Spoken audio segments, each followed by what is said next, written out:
be fun. We'll find out. Trial and error. Everybody loved watching this last time. Yeah. I got so many. Whoop, forget how tall I am. It's like, I'm on the floor. So a lot of people have questions about, like, they want to know what you think about how fast my hair is growing. I had a lot of people ask me about what I do to get my hair to grow. Like, I just literally chopped off all of my nails Sunday and see how much growth I already have. Yeah, you've already got like a little white line coming. And I cut it so there's no white left on my nails at all. Yeah. So I get a lot of questions about that. I've had people ask, how has the texture of my hair changed, or like the wave in my hair, because I have noticed a difference in that since I cut the weight off. So I was like, you know what, let's let you explain, because you had your hands in my hair, you know what it feels like. You remember how short you cut it, and what I'll do is I'll put up pictures, but basically when my hair was done, it curled right up underneath my jawline. So let me get my little snap clips out of here. Some of these are so old, I've had them since I was a child. I even have a couple that I finally had to throw out because they were rusted. My goodness. It's only been 2 months and a day since you cut it. Now I washed it, not today, but not last night, the night before last I washed it. So it hasn't been messed with a whole lot. Yeah. I have had it pulled up. I can get most of it in a ponytail. As you can see. Right. Well, last time you couldn't get it in a ponytail. No. So. No, Yeah, and even if I tried to put one all the way up here, I had like this much and it was going big. So it was, hey, that was perfect. But yeah, compared to here. Yeah, that's at least 1.5 to 2 inches of growth. So that's pretty fast. Dad was like, hair doesn't grow longer than 1 inch a month, or half an inch a month. I was like, yeah, there are people that have hair that grows 1.5 inches a month. Yes. So I haven't seen any more growth than 1.5 inches, but usually I always say like between half an inch and 1.5 inches is standard monthly growth. Yeah. Most people it's usually half an inch, but. Yeah, some people even only 1/4 inch. So your hair definitely grows really, really fast. So there's a couple of reasons why it can grow so fast. For one, genetics, of course. Also, your diet has a lot to do with it as well. I mean, if you're taking in certain supplements that your body just happens to... Yeah, I'm not taking any supplements at all anymore. Donuts and junk food all day. I can't. Yeah. I usually only eat like 1 meal a day, and that's if I remember. Yeah. There's a lot of caffeine in my blood system. Yeah, that also can do it, because when you think about it, it gets the blood flowing a lot more. So if you have more blood flow to your follicles and your hair and everything, then yeah, it can definitely. I noticed I only like brush my hair like once a day usually, maybe like when I first get up and then when I go to bed, that's it. But I have noticed that the more you like stimulate certain areas, like I used to tell people what they notice, like one side of their head would grow faster than the other. That normally meant, like, you can tell this is my dominant side to sleep on due to how much body there is. Even if I try and flip my hair so that it's like this, you can still have that bounce to that side. Exactly. So you can always tell where they sleep predominantly, also due to not only length but volume. So I would always tell people, sleep on the other side of your head, so you sleep one night on one side and one night on the other. Now I do go back and forth, but I always start out on this side, and then halfway through the night I'll wake up and roll over. But I don't really do. I mean, other than testing out a few products here and there, I'm not using any like hair supplements. I'm not using like nioxin like I used to. I mean, there are days when I'm not really hungry and I just make a salad and eat that. There are other days when I literally just sit and eat those weird ripple Cheez-Its. Like, that's all I eat. Those things are so good. I get the ones that are the white cheddar. Oh, they're so good. Yeah, they're very good. I ran out 3 days ago. Yeah. It takes me 2 weeks to go through a box. Yeah. So you probably noticed a lot more wave and some curl in your hair since we've trimmed it. Within the past 2 weeks, more wave has come out in my hair. For the first month and a half, my hair was basically straight, and I was shocked. It was into shock. It's not it's not as frizzy as it usually got. Like, I can see some here, but also we've been messing with it and I've taken it down. But I can get up and brush my hair and go and not have to worry about my hair going poof. When my hair was longer, anything from here and longer, it literally looked like I stuck my finger in a light socket. It was that bad. But I've noticed that only the past 2 weeks has it started to do this stuff.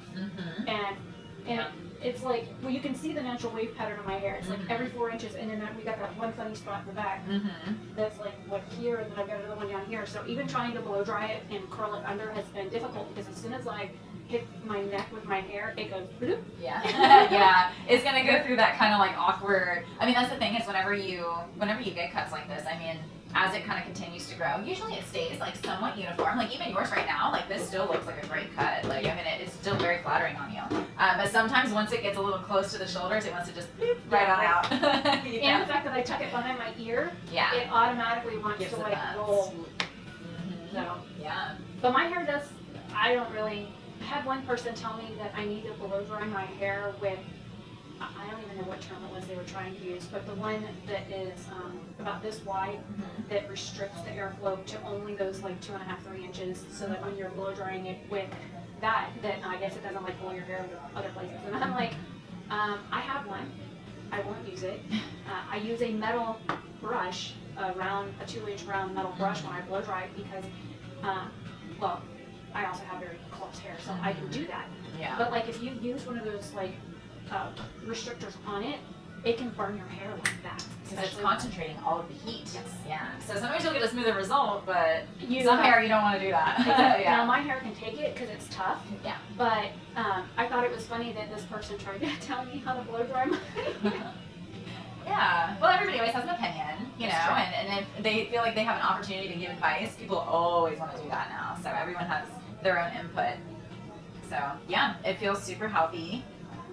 Another thing somebody asked me, do I have any split ends? Did you notice them before and do you notice them now? Because I made a comment, I said if she finds a split end, I'll give her 10 extra bucks. Right. I mean, so far, no. If you find a split end in my hair, either now or from before, I literally would have paid you 10 extra dollars because if you found one, it would be a miracle due to the texture of my hair. No, your hair is very naturally healthy, but I think a lot of it has to do with the fact that I mean, especially when it was longer, like you probably didn't really like style it with heat a whole lot, you didn't really color it, you didn't really put any extra like things in it. So, I mean, leaving your hair a ton of like oils in my hair, leave-in treatments, Yeah. leave-in conditioners and stuff like that go in my hair, especially when it was longer because the ends of it would get snarled so quick. But let me see if I can find one. There is one thing that I used to always tell people about, and I call them weak ends.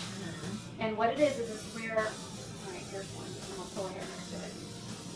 If you look at the end of this hair versus this one is blunt, whereas this one's more tapered. Yeah. The tapered ones are what I would call a weak end, and when I see those, I'll go and nip the end of it off because that right there is a potential for a split end. Yeah. But for the most part, my hair, if you look at each individual hair, it's pretty blunt. Like all of it, even from where it's like cut at the bottom, the cut it's like straight across. Yeah. So that was another thing people didn't understand, and I even showed these tapered ends up close under my camera and stuff to show people the difference in the one that's more blunt and the one that's more tapered.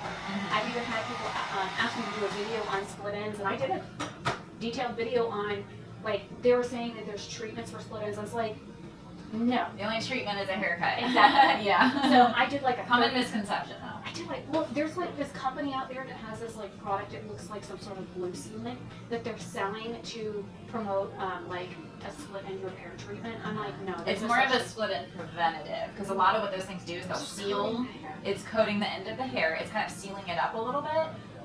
But if you already have a split or, like a hair that's breaking off or something like that, the only cure for that is just to come in and get it tried. Yeah. Yeah. That's what I tried. And they were like, can you show what a split end looks like under close up on your camera? I'm like, no, because I don't have it. I couldn't. And I have a crazy curly gray hair somewhere up here. I saw it the other day. It's about this long and it's like kinky.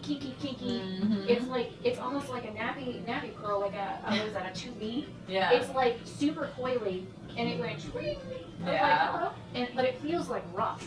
Yes. When you feel it, a lot of those the white hairs, sometimes as people's hair grays or turns white, it comes in a different texture altogether. So most of the time it comes in very kind of like kinky curl, or just very like coarse, or even sometimes you can feel down the hair shaft. It almost feels like bumps. Yeah, I have like a smooth spot and a rough spot, and it almost feels like you've got sandpaper feeling hair in the center. Yeah. I don't really care about my grays. What I'm thinking about doing is, like, you remember how I told you, I've got that little patch somewhere up here that has like a whole collection of gray hairs where I'm going to put like a blue dot. I'm still thinking about doing that. I'm wondering what you would charge me to do something like that, to just put a little blue dot on my head, maybe like at the 6-month mark, and when I could come back and like when it's been exactly 6 months since you cut my hair, and then we could do just something at the root so that people can see just how much growth there is with my hair from 1 month to the next. Yeah. Yes. Yeah, well, it's something you could always do. I mean, because if you put like a blue dot or, some kind of semi-permanent, it's going to wash right out and then you won't notice it. Yeah. So we could always do a very small, like little thing just right in the back and do like blonde or something. That way then you'd really see how much is coming out. So we do like a little, just like one little like teensy little piece just to kind of, and then we would be able to see the growth from there. Yeah. So we could always do something like that. I think that would be neat to show how much progress there is. Yeah, because you'd never see it back there. It'd be under all that. Even if you did something between like here and like here, somewhere in this area. Yeah. Because most of that's covered anyway. Exactly. So. Yeah. But we could do that. That'd be fun. fun. Like the 6-month mark or something. Just like give a little, Because I'm trying to do these like updates once a month to show the progress of growth because people are interested. Yeah. I mean, I got like 800 views on the last update video between my 2 channels. I was like, holy crap. Yeah. Well, because a lot of people don't really document that. That's true. Like sometimes they'll just be like, oh, got my hair done, and then like after like a year they'll be like, oh, look how long it is now, but they don't get to see like the whole. Yeah. So it's pretty cool that you're doing that because it kind of takes them along with your hair growth journey. Yeah, and I've had a lot of. Oh gosh, I've gotten so much hate about cutting my hair. I had one guy completely go off on me. Michael Smith doesn't like that you cut your hair. Michael Smith is angry your hair's short. I'm like, I don't know who you are, Michael Smith. I've never met you. You mean nothing to me. But you telling me I can't cut my hair. Right. Michael Smith can go bye-bye. Yeah. I know you're always going to have people that, some people love short hair, some people just absolutely love longer hair. Oh, yeah. So you're always going to have a hater or two, no matter what you do. So, yeah. Cool. Okay, so today we're just gonna blow dry, and then we'll wash and blow dry, and then they'll be able to see, as I'm styling and everything, how it's coming into place. All right, well, come on over. Let's get you shampooed. All right, let's start and restart the recording. All right. A little bit. But piece of my finger that is like hard. I don't need the whole thing. I just want to the top. My nose is running. My eyes are watering. Right. Hard today. Okay.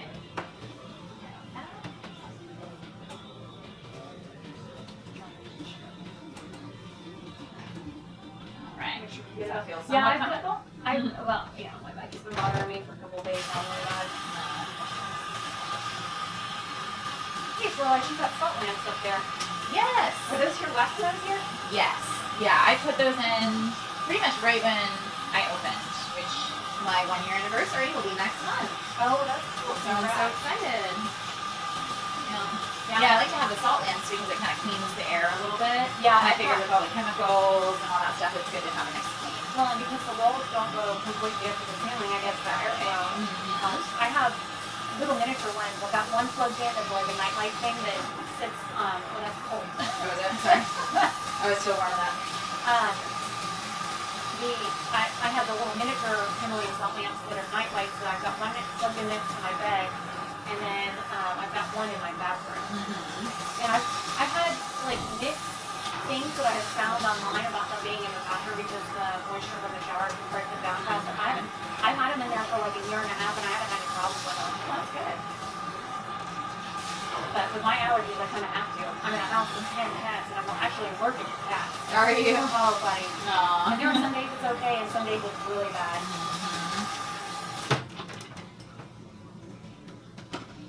Alright, I'm going to use the tea tree shampoo and conditioner on you today. That way you get a little bit of scalp stimulation. Yeah, that works. And it feels nice. That one, I like it because I have that weird itchy spot on top of my head. Mm-hmm. I could wash my hair every day and still have that itchy spot, or I could wash it once a week and still have it. I'm like, really? I try all kinds of treatments and stuff on it. It doesn't seem to go away. Like I have the Briogeo scalp. It's a tea tree scalp treatment that they have, and I've tried that stuff on there, and it didn't seem to work. The Flamenco tea tree, I think it's strong enough tea tree to actually help. Because I've tried other tea tree products, and it's just not as concentrated. Correct. Yeah, I've noticed that too. Other imposters. Well, I have straight T35 oil that I will like put directly on my scalp at times when it's driving me too crazy. But I don't know, it's just weird. Like I've got my hands are so dry right now. You can see like where I have a scar here on my hand. You can see all the little lines and stuff in my hands around the scar. I'm like, man, I need some hand lotion.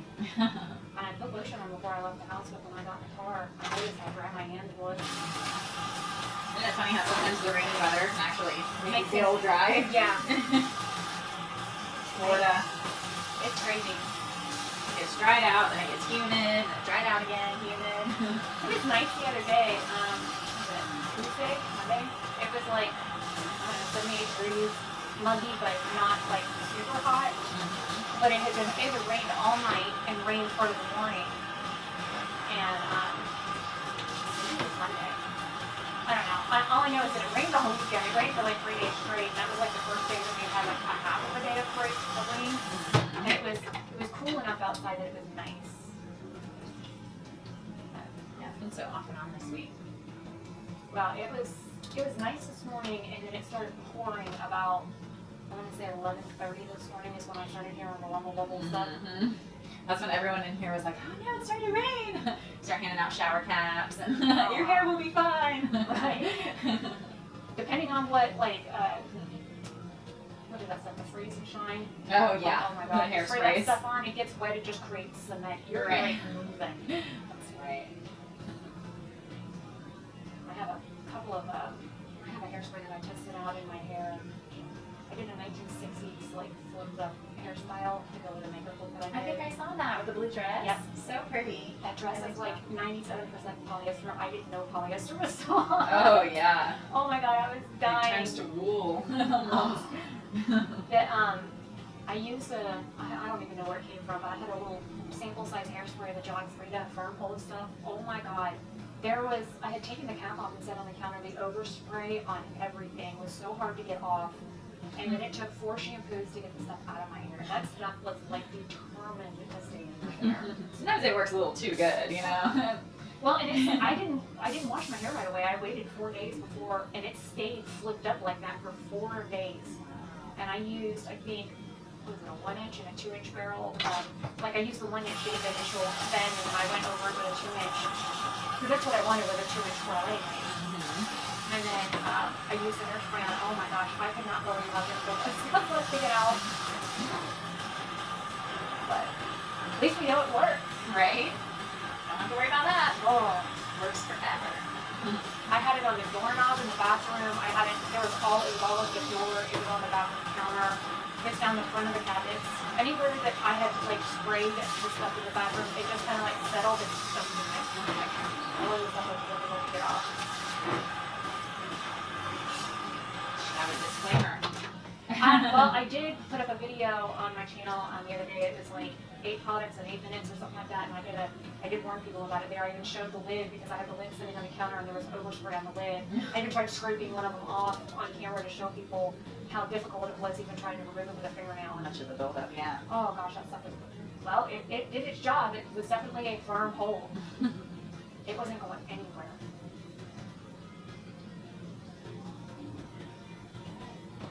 Alright.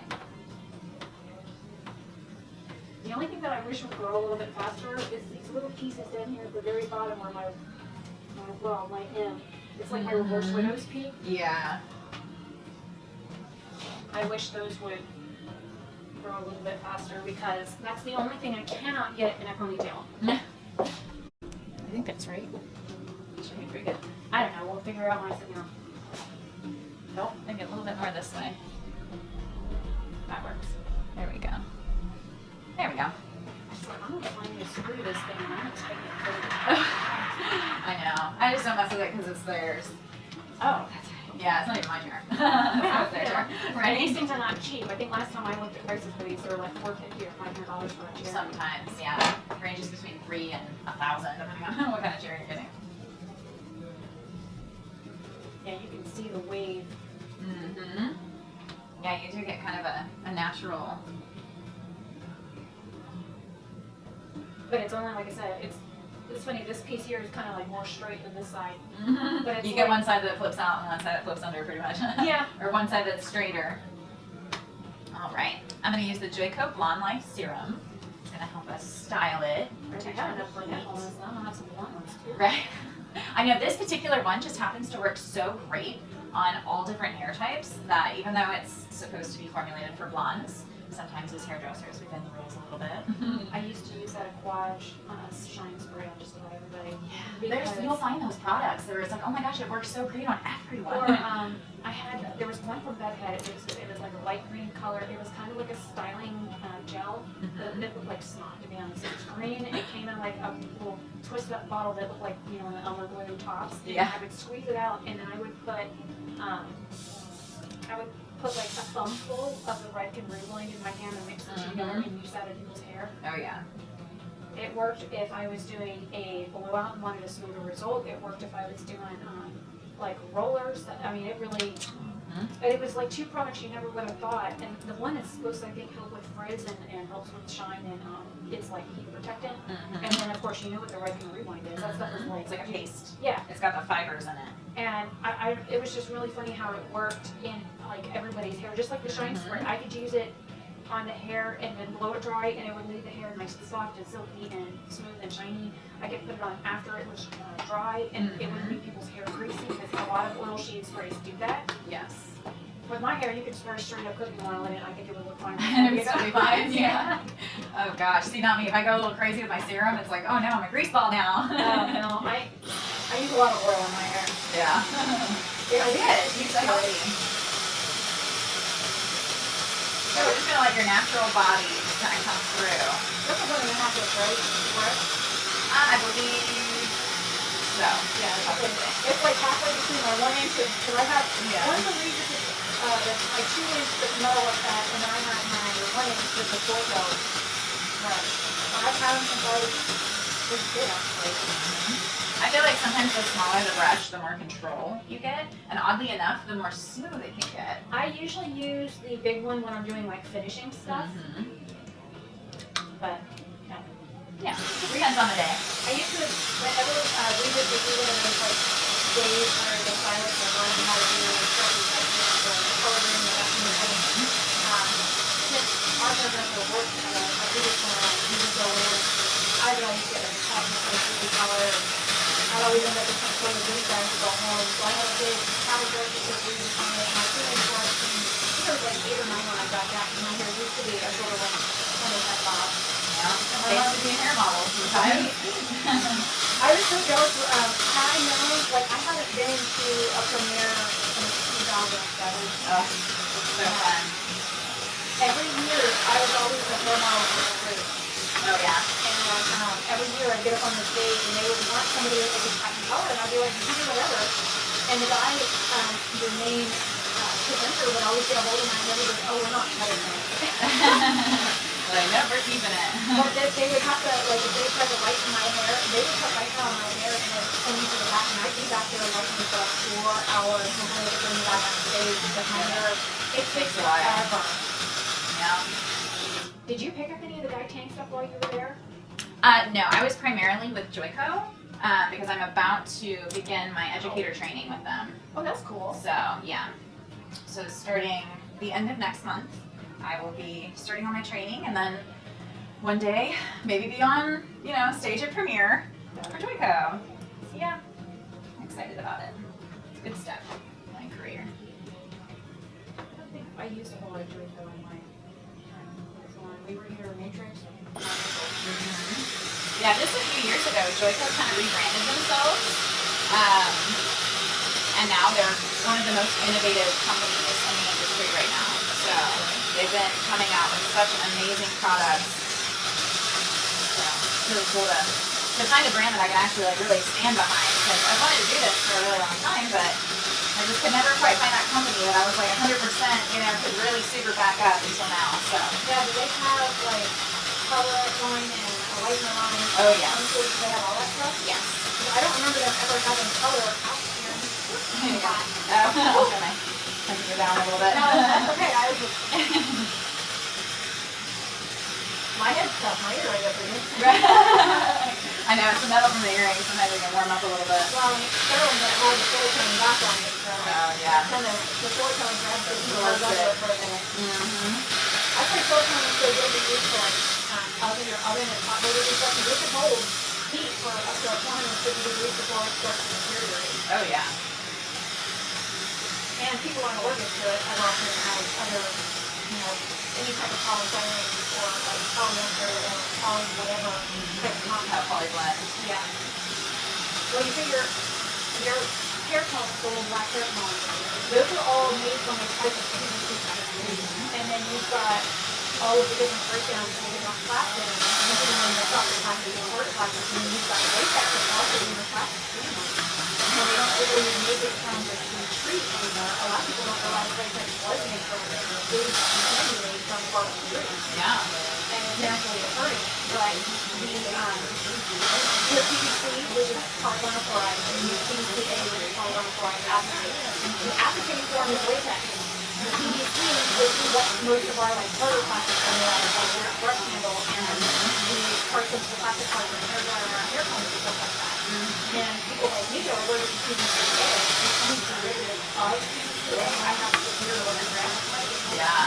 Wow. I was gonna ask how do you know so much about all this? So that makes sense. You've done your research. Yeah. Well, when you find out that you're allergic to something, and then you basically, if you end up in a hospital, they stick everything with yellow sticker on your forehead because yellow sticks in the hospital and white technology. You've got yellow wristband, and you've got yellow on your chart, with yellow on your door.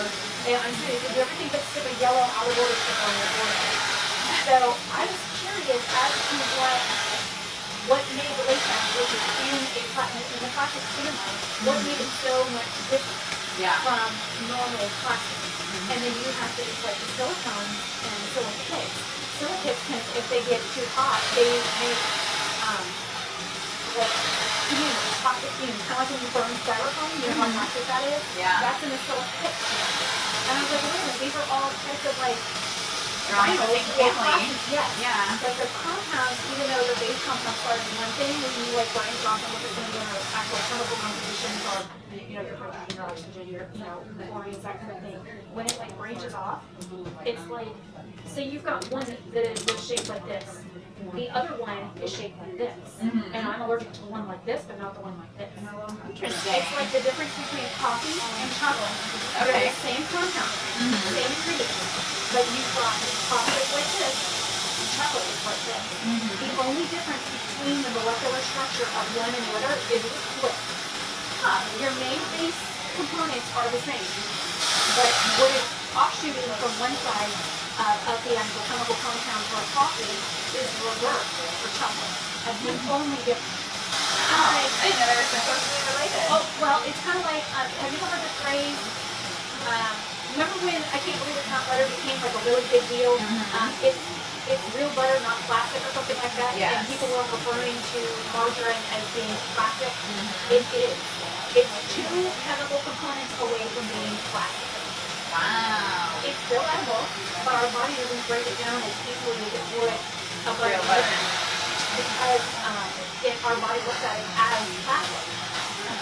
So, That's interesting. It's I'm gonna go home and start reading all the labels. I'll be like, wait a minute.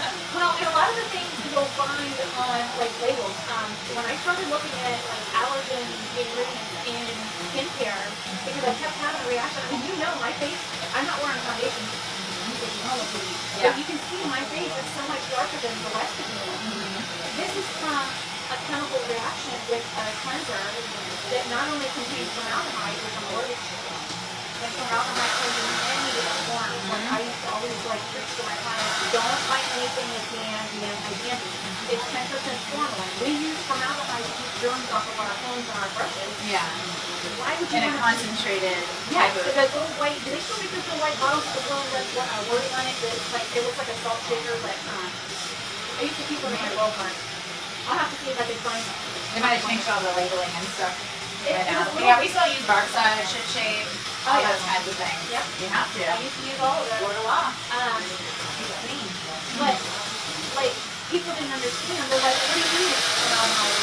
I was like, it's formalin. Formalin is a derivative of formaldehyde. So you basically can take formaldehyde and add water to it and you've got a derivative up. They're like, oh, wait a minute, what's formaldehyde? I was like, the stuff they involve dead people with so they don't rot.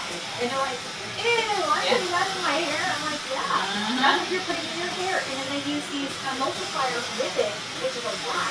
So you put formaldehyde in your hair and it coats it in wax. It seals through your hair. And that's why people were getting like red ends and breakage from like using camping and stuff back in the day. Was because the wax would build up and build up and build up and it would snap off. Oh, The yeah. weight was just too much. You used to be able to like run just a razor God, on their hair oh, shaft yes, and you just have all this like white come out. crusty, oh, Oh it's yeah. gross. Yep. And A people, lot of people don't realize that their hair is like and if you did that to my hair, if you took wet or dry, if you did the straight cut on my hair, you would 9 times out of 10 not find any buildup on my hair. Because I'm you're using the very, right product. well, and I use a Salon shampoo every 5 to 6 washes so that it's not getting any buildup. I don't care. I use a ton of oil. I'll mix 3 or 4 oils together in my hand and apply them to my hair. And I know from experience that can weigh it down and can cause buildup. Now, I could probably live 2 months without having to use a Salon shampoo. Yeah. But anybody else, their hair would look so limp and it would not do what they wanted to do. And so I just, I don't know, it's one of those subconscious things. And I can feel it on my hair. I can feel the buildup because your hair just doesn't feel right. It does. There's a big difference between a waxy softness and a real softness. Yeah. So, 'cause a lot of my clients will say, you know, anybody that's using like some over-the-counter product will be like, but it makes my hair feel so soft. And I'm like, yes, but there's such a difference. Yeah. There's soft where it's hydrated and soft where it's coated, and there's usually a really big difference. Yes. But yeah, I started looking at like ingredients in my like skincare and looking at how they break down for AHAs and DHAs. You've got different alpha hydroxy acids and you know, the beta hydroxy acid. And then you look at some of the other ingredients that they use to solidify other ingredients that they so that they can mix. And then you get in, and I was like, what is this little roll and lemonine thing that I keep finding? And basically and you'll probably even see it in your like hair products. But what it is when you have a product that has either a floral note or citrus note to it, they use limonene and linalool in it to help spread the fragrance throughout the product and keep it dispersed versus So it's not all concentrated at the very bottom and you yeah, have to shake you it. have to shake it. Yeah. And it was one of those things that, you know, and some people are sensitive to it because it is kind of like a citric acid derivative. And that can cause your skin to change color. So I really like to do a deep dive, and I spent like 4 or 5 days researching every ingredient in the cleanser that I made my face from. And even though it has been years since I started using it, and it's been over 6 months since I stopped using it, my face is still so much darker than the rest of it. It's not even funny. That's interesting. But yeah, it's crazy how, and there's people that get into using AHAs and DHAs, and sometimes there's different acids and fibers that are some are recommended for nighttime only because again they're photosensitive, and people don't know what photosensitivity is, and they don't realize that UV light can cause your skincare to be reacting to. Yes, that's why there are certain skincare lines that they'll actually tell you do not go in the sun that you're using these products because it can cause chemical reactions. Like raw vitamin E, you're not supposed to be in direct sunlight with that stuff at all. Period. Yeah. There's like medications and stuff that you can like say when that's just like and a lot of different salon products. You can't go in the sun because it makes you more susceptible to sunburn because of the chemical compounds in it. Exactly. Do you remember when I know Chemical came out with one, Red Tea came out with one, the spray treatments you put on after you style your hair that is using UV protectant? A lot of products have that in there. Yes, and people don't, well, they're like, they don't understand the difference between UVA and UV. Because you've got your alpha rays and your beta rays, and they don't realize that, oh, well, it's overcast outside. I don't need this UV sunscreen. And why do I have sunscreen on my hair? It's just things like that. They really kind of make me think. And there are so many people that go around in their daily life that are so uneducated about stuff. And they either don't want to learn or don't have the interest in learning. And I'm just sitting here You're like, let me explain. I know. I want to learn all these things, and I want to be able to explain it in like layman's terms instead of using like actual Big giant words. Yeah. That way people can understand what you're teaching. True. But I mean, I understand some of those topics are kind of young, but yeah. Well, you know, you get people that dork out and everything over it, and then you get the people that are just like, give me the cool stats. Right. You know, like, just tell me the information you know, you got it.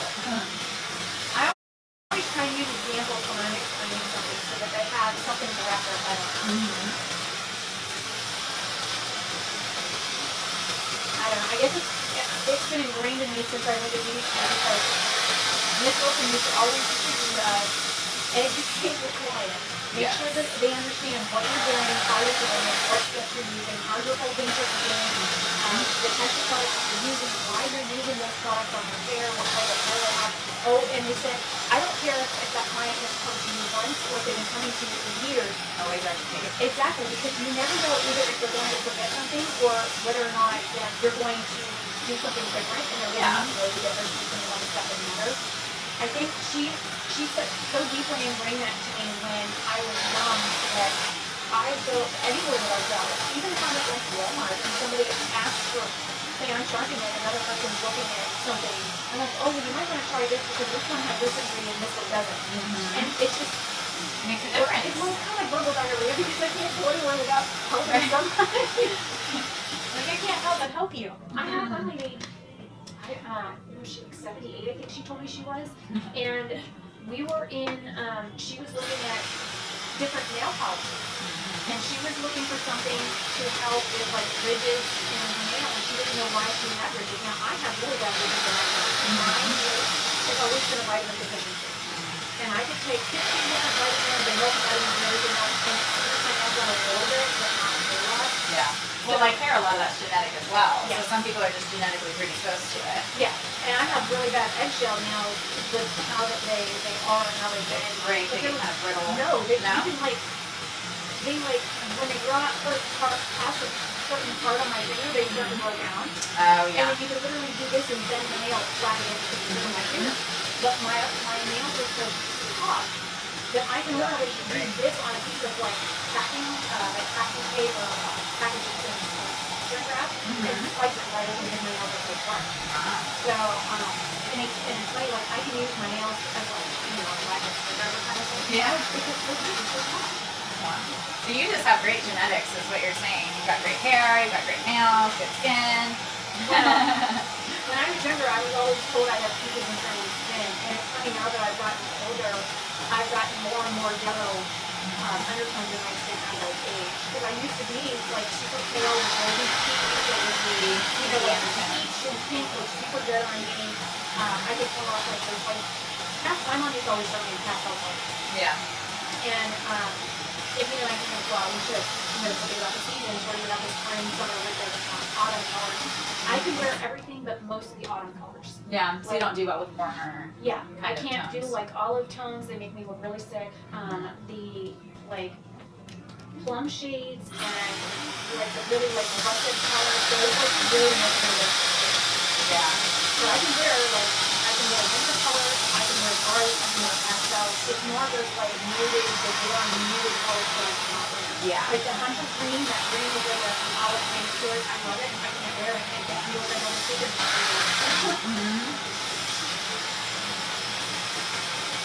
I know one of my salons did that. They had one of our teachers come in and sit down with like swatches of colored fabric to show like the little pictures where they show what their coloring was. Yeah. I find this with more people with their nail that they're finishing because it helps out with your makeup and helps out with like clothing to wear hair color.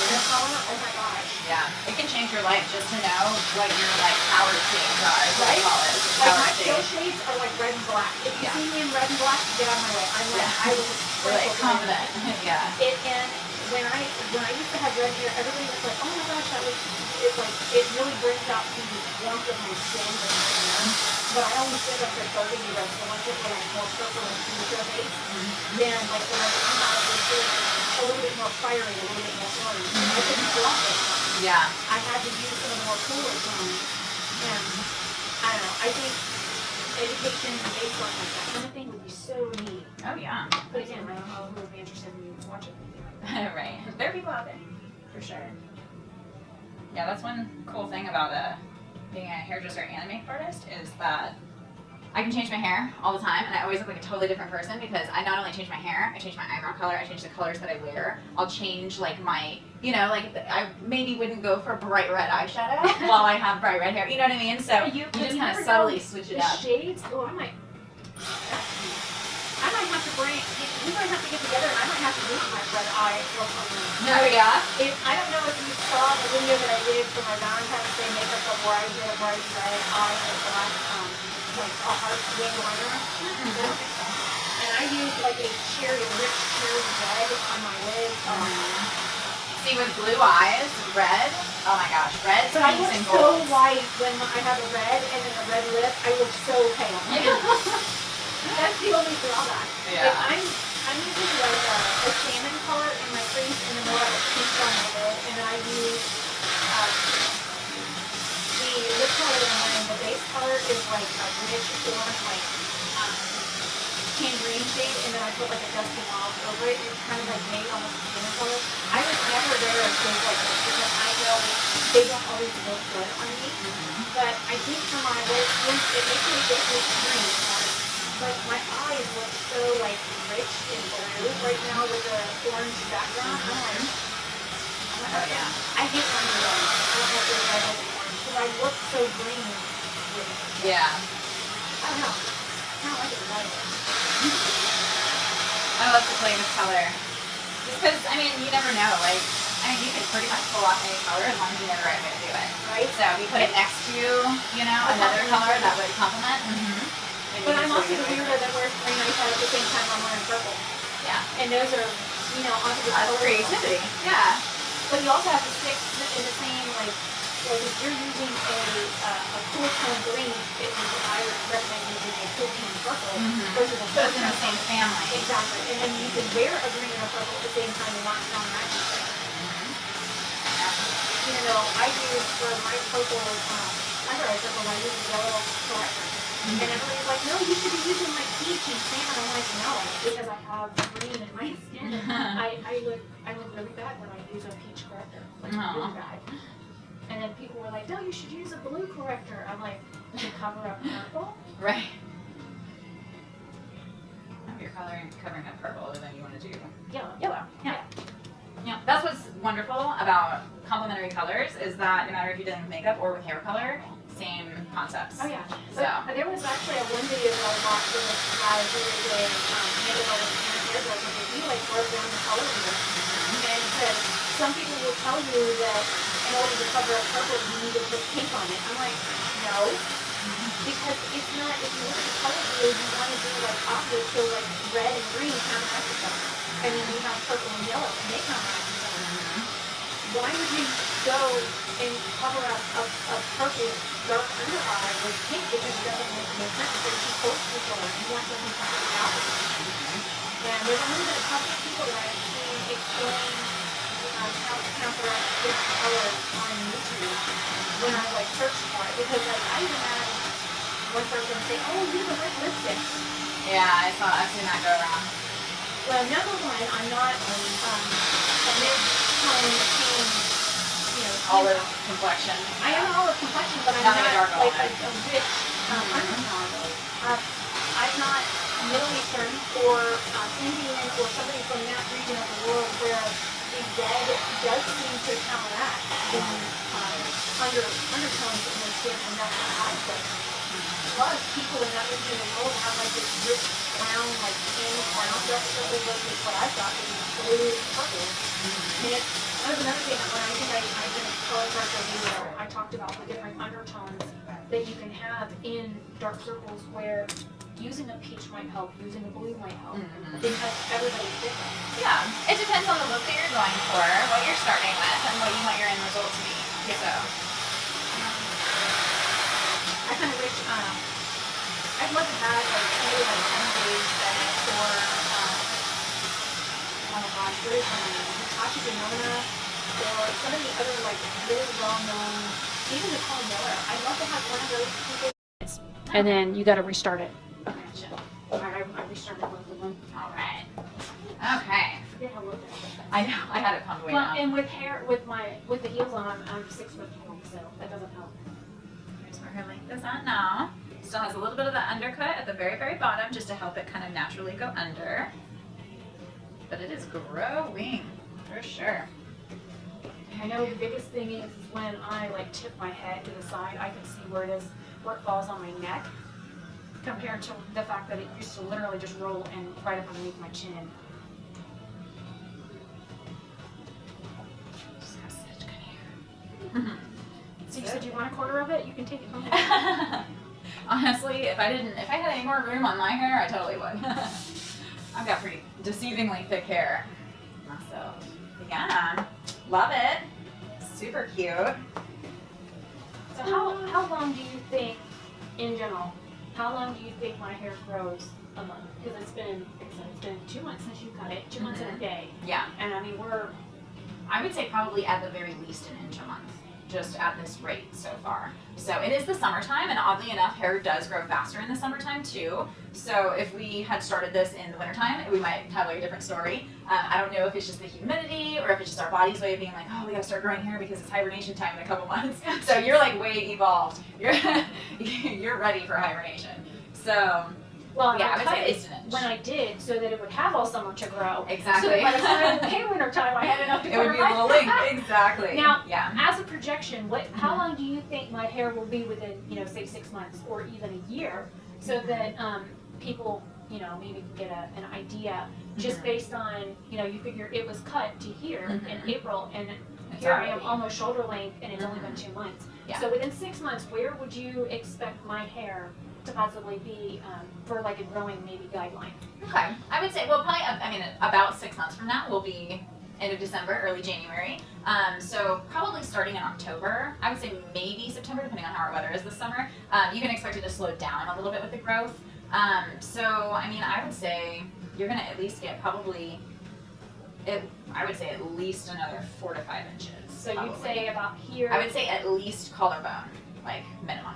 And then by maybe April next year, would you expect it to be like somewhere in here? Or? Yeah, I would say it would be getting a little bit closer to between the shoulder blades. Okay. So, yeah. Yeah, that was another thing they asked was, how long did I Until it grows expect? back out. Right? Yeah. How long do you have long hair again? And then they were, because when I made a comment about I'll see you in 2 years to get it chopped off again, Yeah. people were like, there's no way your hair's going to grow that Right. fast. Do you think, okay, being April next year, that my hair will be middle of, my shoulder blade, and one more year after that, it'll be at least the middle of my back, and then maybe the third year would be another 20 inches to cut.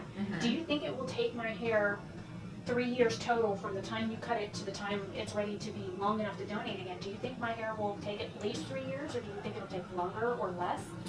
It's hard to say, but just as like a projection, Yeah. Probably about 3 years. Yeah, I would say, because sometimes somebody comes in, they have like black box dye or any kind of box dye in their hair, and I say, how long has it been? And they say, oh, it's all grown out by now. I say, how long has it been? Sometimes people don't realize that hair that's way down here has Still been has there hair for years, Yeah. and it still has hair dye on it. So that's usually kind of how I gauge. It's just depending on how long the hair is, for how long it's been growing. So how long has it been Does that since make I've used box dye in my hair? I think since 1997. Well, yours is definitely already been cut out. 97, 96, I think was the last time I used box dye. Yes. It would have been like dragging through the hallway by now Oh if my you let gosh. it grow that whole time. Yes. So for sure. Yeah. So I would say, to get back to the length that you originally had when I first saw you, over 3 years. So yeah. So you still have a little ways to go. Depending on finances, do you want to continue to record these updates every 6 months or so? And because it's up to you, it's your schedule and it's you being recorded as well. Yeah, So, I don't mind. It's fun. I like doing videos and pictures and YouTube and all that stuff too. So yeah, just whenever you want to give updates, I am down. I'm here. So Great, look at this grease streak right here. there were a couple little crazy ones in there. Yeah. I noticed while I was flipping your hair around. It does what it wants. People are shocked at the fact that I have gray hair, because it doesn't look like it until I pull it back and then you see the nice streak. Yeah, because you've only got a little bit, and it's mainly, I will say, it is mainly through the top, which is pretty common. You've got a few little wispies out here, but It's always mainly, right. top and front usually is the first to go. Yeah, so. I think right in this area was where I got my first little patch, and I was 25, Yeah. and it's literally concentrated, and then I started getting them in my crown section a few years back, but I'm almost 40, so I'm alive. You're doing good. You're doing great. All right. Well, thank you. There it Thank is. you. Absolutely. Thank you. It's always a pleasure. All right, let's stop down and start this one, and then I guess we'll record an outro. Hey guys, it's Oberstadt, and I'm here with Amanda at Lather Beauty. We just got done doing a wash and blow dry on my hair and length update, that kind of thing. Now, depending on how long the footage is, I might split this up into 2 different videos, but this is a 2-month update since she cut my hair. So I figured it would be fun to record this again and have her discuss a few of the topics that I know I got questions on. So hopefully you guys enjoy and learn something about this process. So thank Thanks for watching. If you like this video, give it a thumbs up. Feel free to subscribe, leave a comment down below. And if you have any questions for Amanda, feel free to ask them. And we will see if she can pop into the comment section and answer some for you. If not, you can always check her out on Instagram. I will leave her Instagram and YouTube linked down in the description box. Have a good day or night wherever you are, and I will see you guys in a video very soon. Bye. Cool.